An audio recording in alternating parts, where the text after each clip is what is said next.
It's my pleasure to introduce our speaker today, Margaret McCoy. I first met Margaret in the 80s, I believe, when she was here at the church.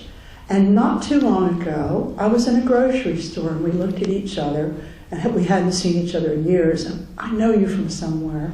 And we both realized it was the fellowship. So she found out we're here and alive and well and started coming back here. And so I'm just going to share with you just a few bio points about Margaret, because many of you don't know her yet. And then the real essence of her will come out in her talk as she shares from her heart with us. Margaret came to the United States in 1958 from Italy with her mama. And they lived in Brooklyn, and she got into the Edgar Casey readings and started groups there in Brooklyn. And at one of her Search for God groups, somebody left a book on the table, and during her talk today, she's going to share with you glimpses of her life that relate with that book. Today, she's going to be sharing the Ascended Master's message to the world, and she'll be talking about a broad view of heaven and the beings that live there. Margaret has 3 kids, and her youngest was christened here at the fellowship. And 2 grandsons, isn't that correct? 2 grandsons. And she's a friend and a mentor to many. She is a certified speaker. She holds Masters in Humanities with certification in the work of Carl Jung, certification in Business and Public Administration, and also certification in macrobiotics and an undergraduate degree in philosophy. Her work background is in the natural food industry, the mental health profession, and an office administration for state government. We're going to open our hearts and minds now to the message we all need today that's going to come through you, Margaret. And we love you and we bless you as you share this message. So come on up, let's give her a warm welcome.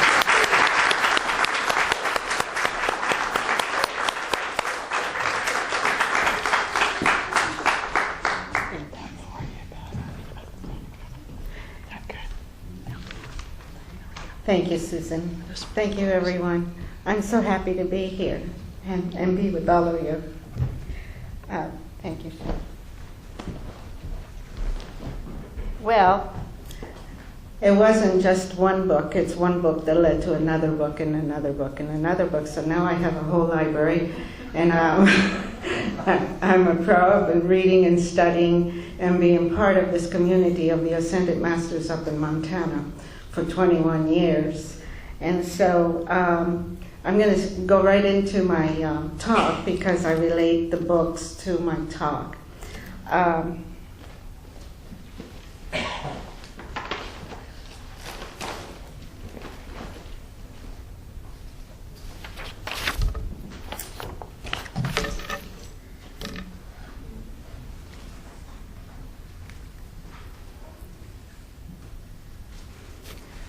Okay, I started out saying that at the early age of 6, I became conscious of God's presence.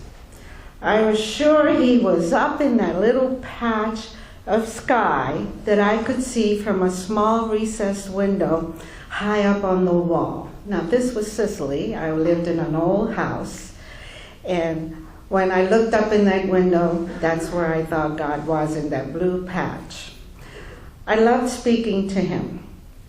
I would climb up on a chair and put my arms on the little bitty windowsill, and I would have these one-way conversations. But to me, I knew He was hearing me. At this time, I also found out people died. I remember telling God that I did not want to die, and for Him to make sure I didn't. During my teens, I had many questions for the priest who gave a weekly class. He answered some of them, but some other questions he would tell me I had to accept in faith. I was 17 when I walked out of the Catholic Church. I prayed for understanding. I remember getting emphatic with the Lord when I did not hear from Him. I must understand, I would say. People don't know you, and your priests can't explain things. Is that what you want? Looking back, I wanted answers to the riddles of life that perplex all of us. The Casey groups had taken well into some of the answers I sought and knowing God better, but I wanted more details. When I moved to Virginia Beach, I pursued God through reading books on mysteries and ancient mysticism. The more I read, the more questions I had. I kept chasing God with my desire to know. Today I say, I chased the Lord until he caught me. In 1983, I enrolled in college. I saw God's work and word throughout all my studies. I understood God places little open windows through which knowledge of his light can filter through. For example, I found philosophy to be an open window into the development of classical thought and ideas. I found Carl Jung's work gives us an open window into the collective unconscious and consciousness as a whole. After that period of life, I still had many gaps in my understanding of the Creator. All of the knowledge of the world I realized did not give me all the answers and explanations I sought.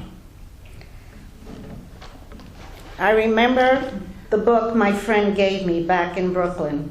She kind of put it on the table right when I was getting ready to start a Search for God group. And I didn't want to be disturbed by anything else, but anyway, there it was. She said, read it, it's yours, you can have it. And it's this book right here, The Great White Brotherhood, in the Culture, History, and Religion of America by Elizabeth Clare Prophet. So I resolved to read it end to end. The book integrated the various disparate beliefs of religions, spirituality, the mystical paths of major religions with which I was fairly acquainted. It uncovered the extensive cosmology, much more elaborate in detail than that of the Catholic Church, and also of the Casey material. It introduced beings of heaven's world, some familiar names from world religion, some with no religious roots, but divine nevertheless. The book not only spoke of ascended masters, some of whose names I knew as saints, but the term was new to me. The greatest gift this book gave me was the direct revelations of unheard of teachings from celestial beings through their messengers. These progressive revelations are called dictations. You're welcome to browse through the books at the end of service if you so wish.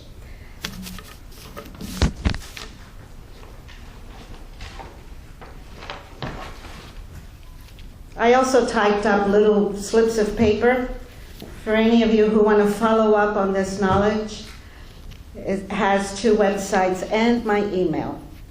You're welcome to come get one of these little slips of papers and be in touch with me or do your research. So here was a very populated divine realm. I had no idea that it was so populated. You know, a lot of Christian churches have you believe that Jesus is by himself walking around in heaven. Well, it's not so.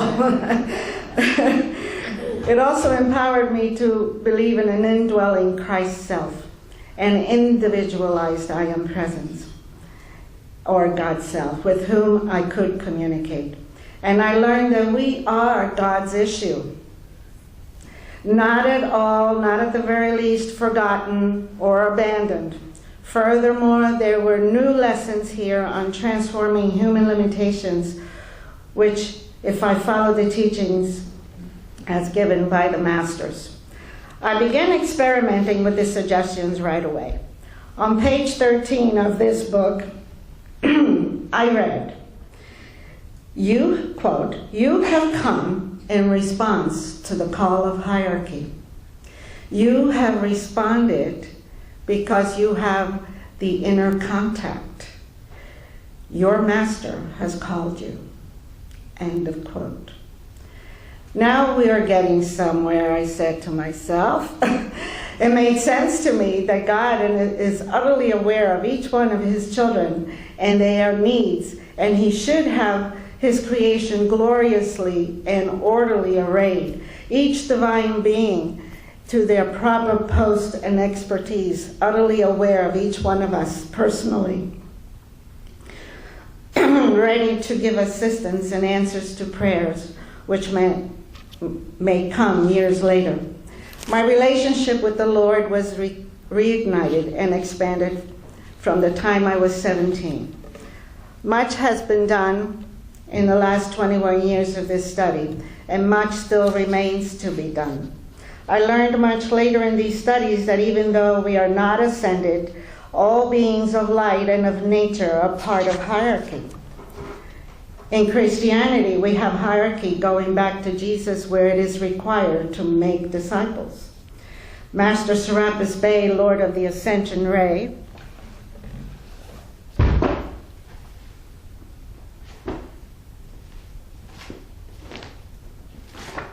I have given a class right here upstairs on the Ascension. I probably need to do several more.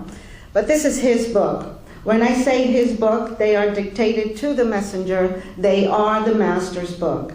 Not only that, but the Masters have said when you read their books, you actually receive the light, their light from their word, their written word. So Master Serapis Bey, Lord of the Ascension, says that the seeker of truth must of necessity come under sponsorship of the great master teachers. Hierarchy's intervention is really the answer to prayers of souls desiring to be free. Regarding nature, hierarchy is a law where higher realms orchestrate lower realms within it. Physics has already demonstrated this. Today I am acquainted with those great men and women from history as ascended beings.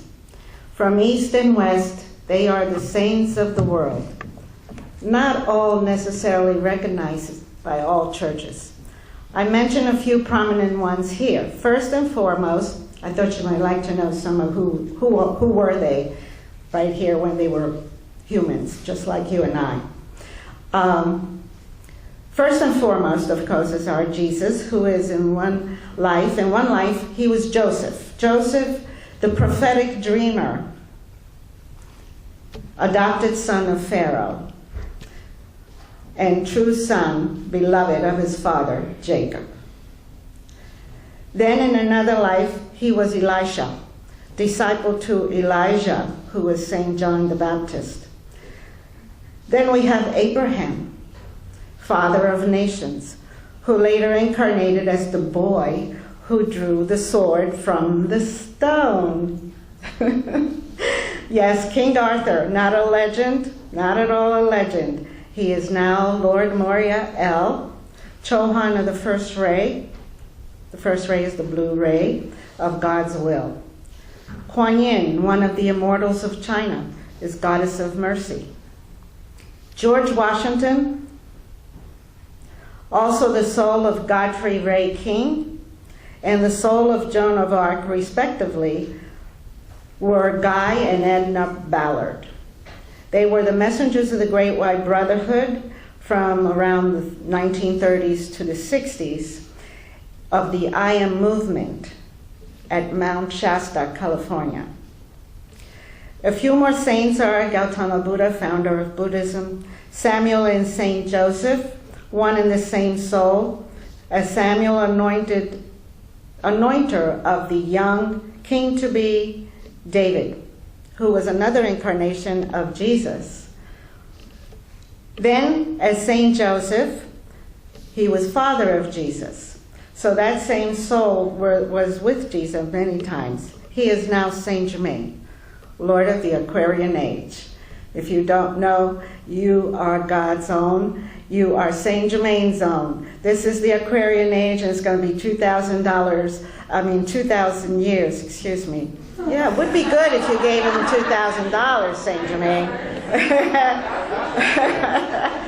A few more prominent souls were, of course, Mother Mary, St. Francis as Master Kuthumi, Moses as Lord Ling, Enoch, more recently Padre Pio, and Mark and Elizabeth Clare Prophet as messengers of the Great White Brotherhood, and Ascended Master Lanello and Lady Master Guruma.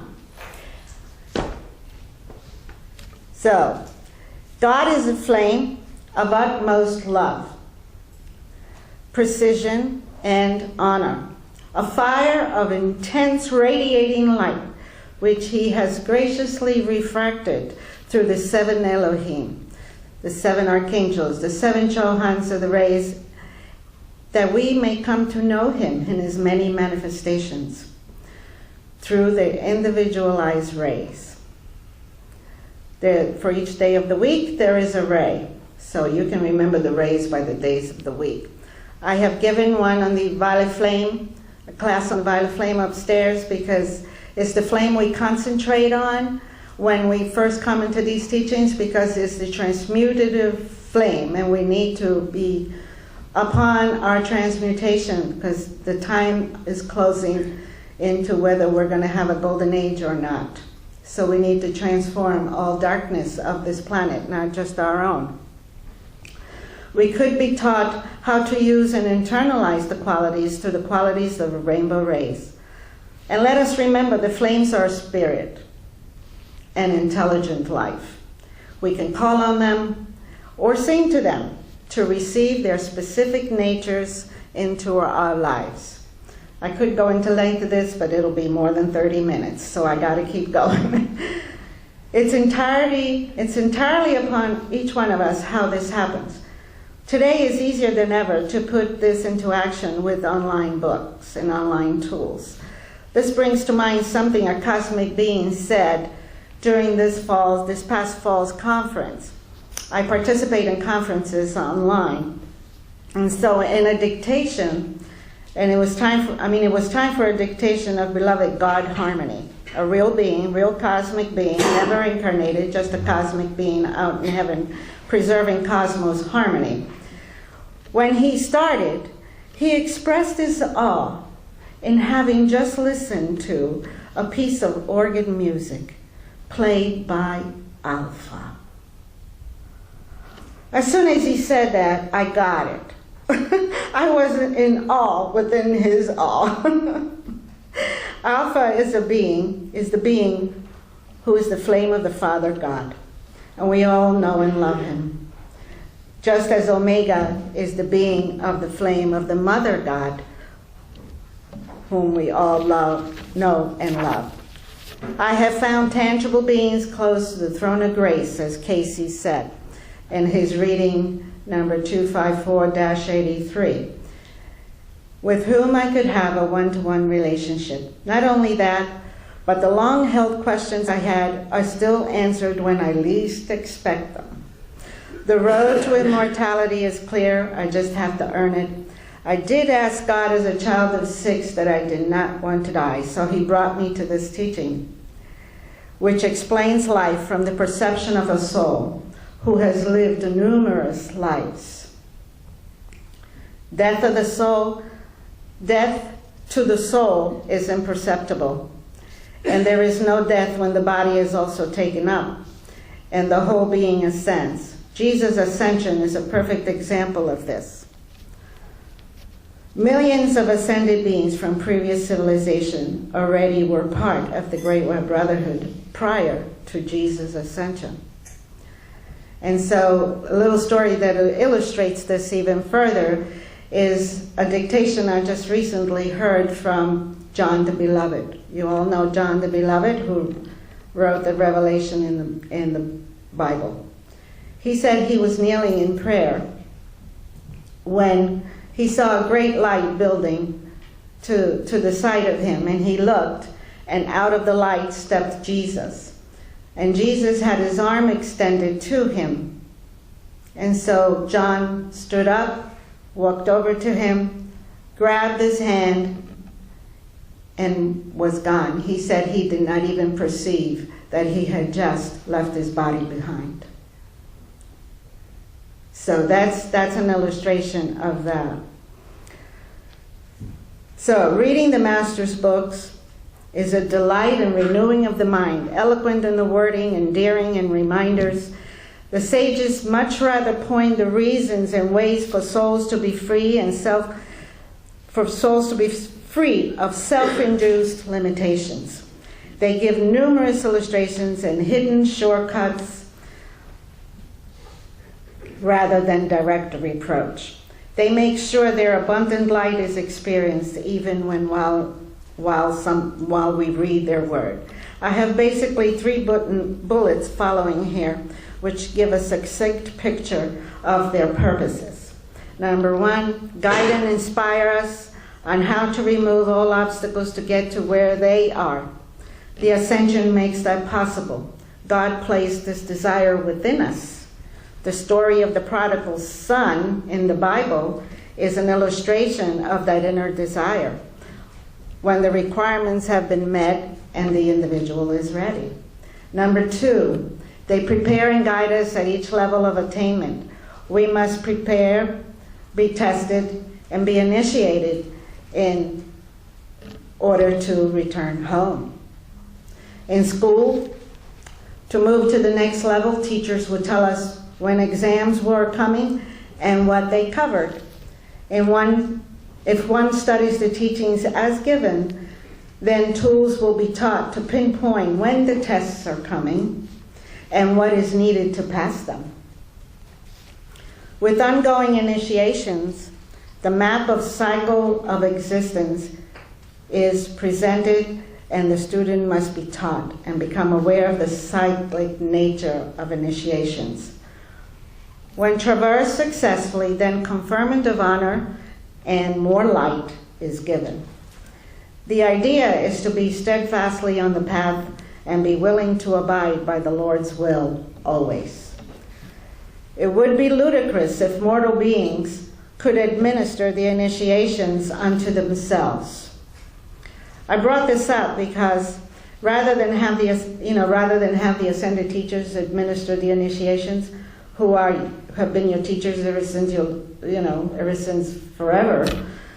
But I read this online, that there are certain spiritual groups that are initiating themselves.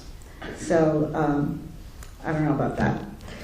Number 3, they teach the acceleration of being, that is to raise the vibratory rate of atoms in order to rise to the higher octaves of light. This includes the rate of mental waves. The gift of power of the spoken word, called decrees, affirmations, calls, fiats, and invocations, will do just that when given with constancy, not once a week, but every day. The other part of the acceleration is through the hierarchical law itself.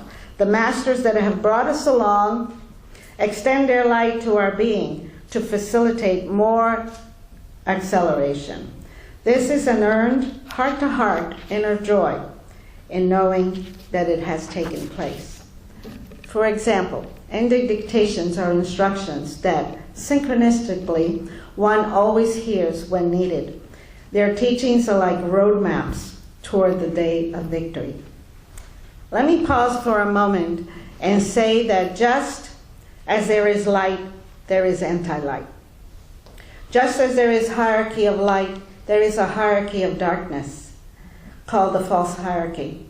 These beings impersonate the true beings of light, plus a conglomerate of forces whose subtle, evil ways manipulate and trample upon mankind's free will, making sure that the duty to spirit feels overwhelming to us, so it can be postponed or forgotten. In this writing, I say, quote-unquote, us, many times. I want to clarify that I'm referring to the souls of individuals most of the time. It is the souls of men and women that the masters seek to refine and purify.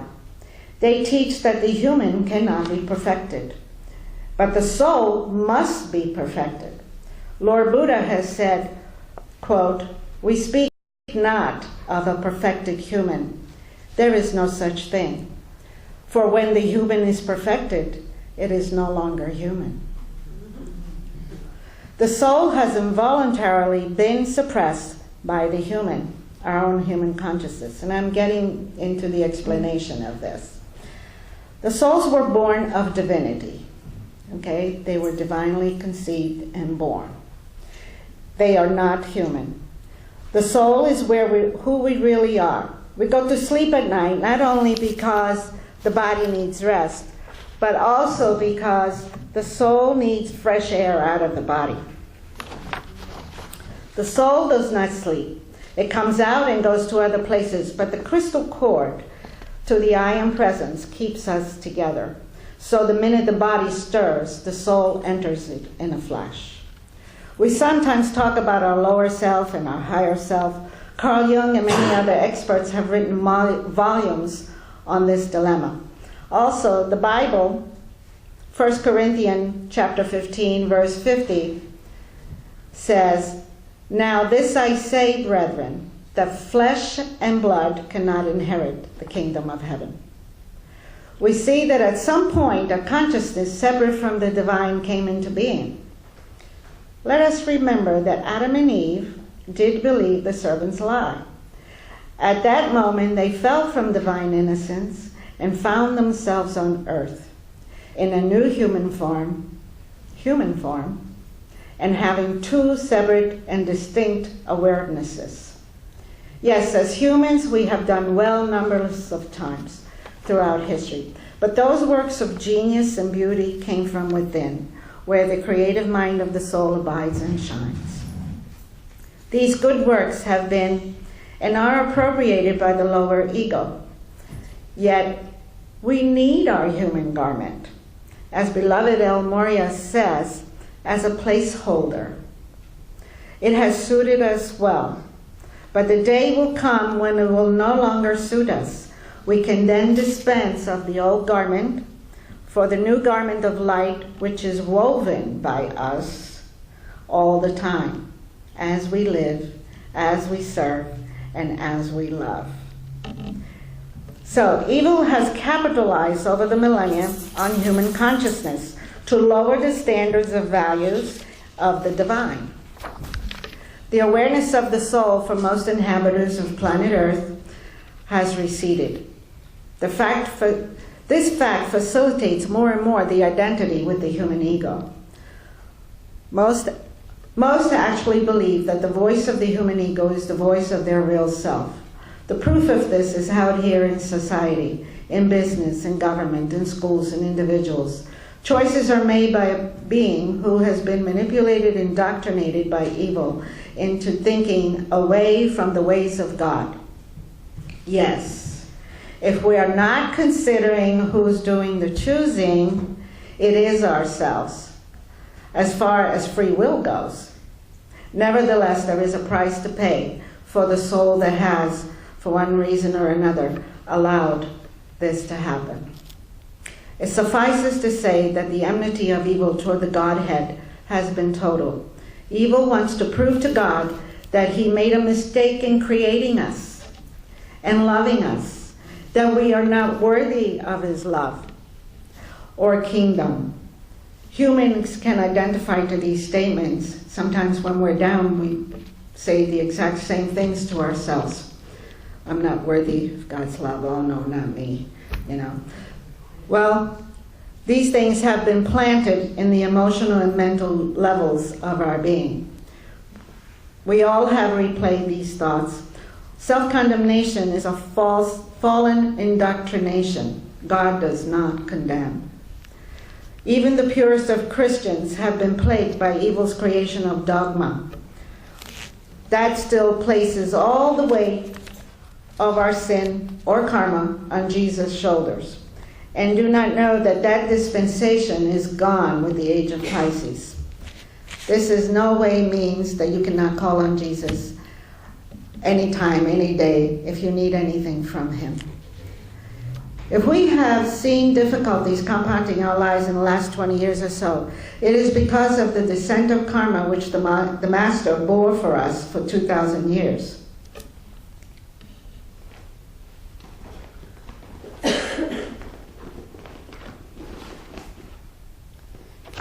This book, Walking with the Master, Answering the Call of Jesus, is written by Jesus, again dictated.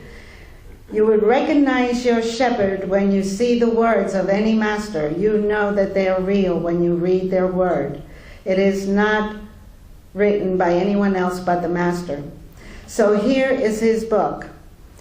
And here is where I got the instructions about the 2,000 years and the fact that the karma is now upon our shoulders. Okay? Yes, you can still say, Jesus, forgive my sins, and Jesus will forgive your sins. Nevertheless, the responsibility of the cause of that is still upon us.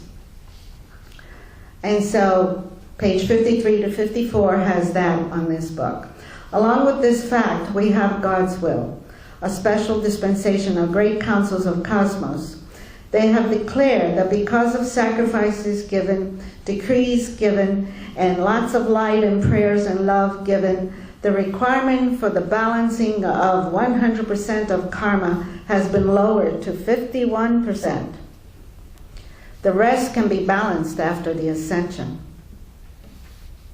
The early churches were terribly twisted by the fallen ones in rewriting the pure teachings of Christ. If you go back to history and read around Constantine's reign, you will see what happened with the councils of bishops and everything, and what a confusing ordeal that was, trying to determine whether Jesus was a human or divine. They finally decided that he was too human for us and we could not be connected to him. No way, no how. And that's been going on for thousands of years. In Galatians chapter 6, verse 5, Jesus gave men it says that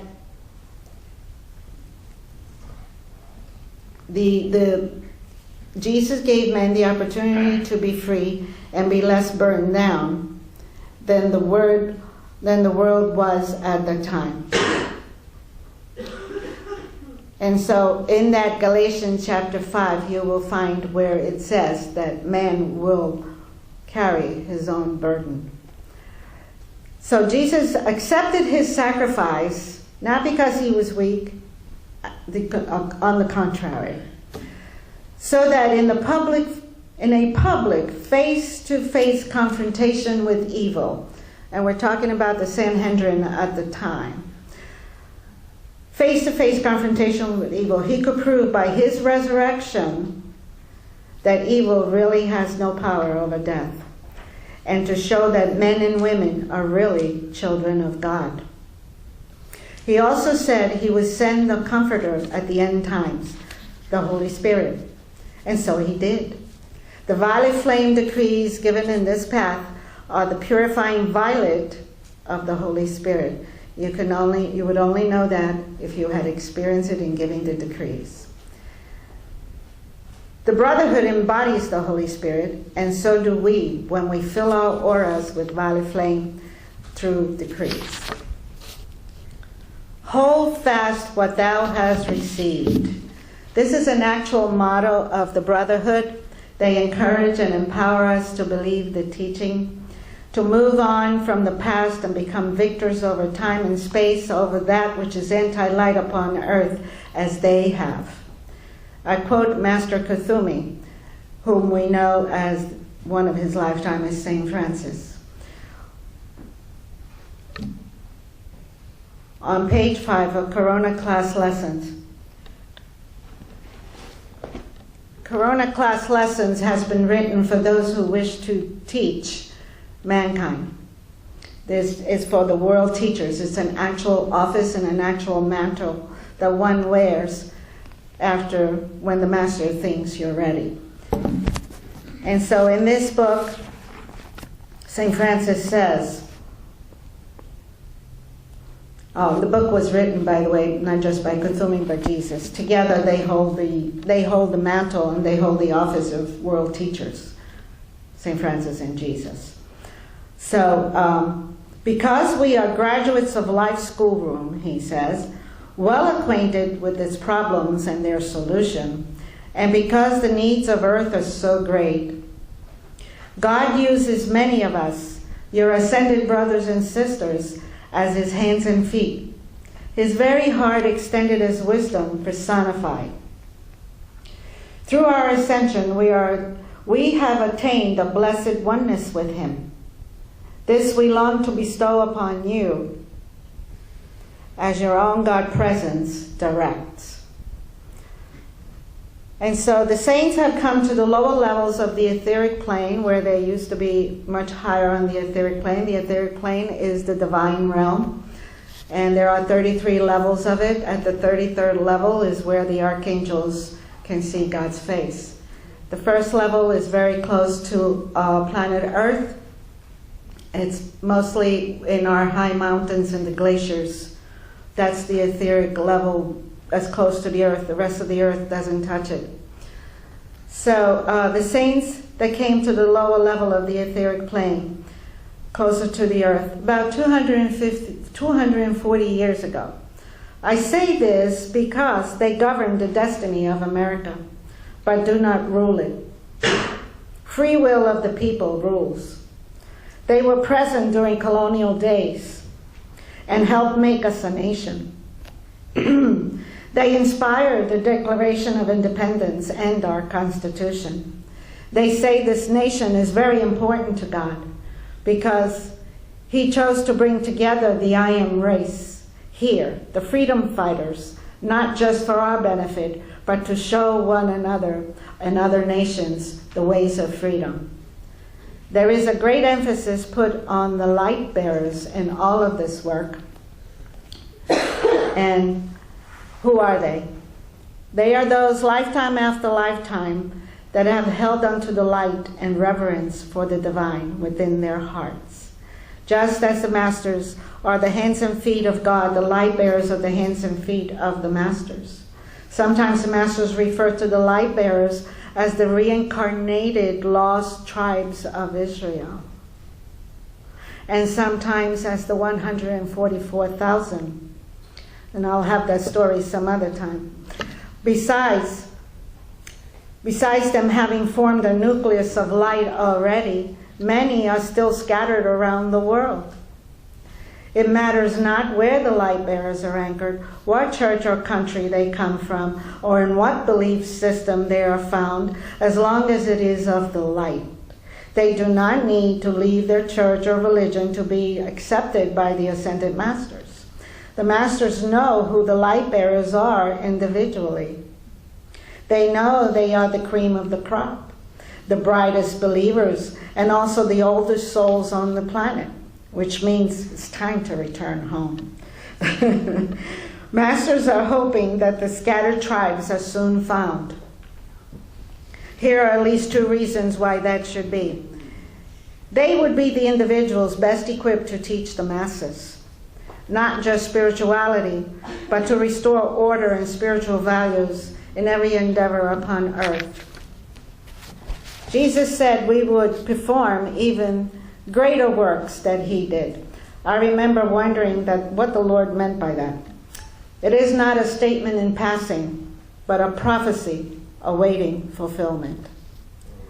The urgency of the times stems from the fact that Armageddon is here. Its outcome depends on final tally of the quality of consciousness of the whole planet. The teachings say that in order to be Christ in action, we must do what Christ did, change the course of events on earth. And since we also are part of the will of the people, they of the light must increase in numbers and take charge. Paul Solomon had a whole conference about critical mass. I was there, and I remember. That is the concept here. The second reason is that the golden age is scheduled to come. So whether we move into a golden age or we stay where we are is up to us. That is the message. I thank thee.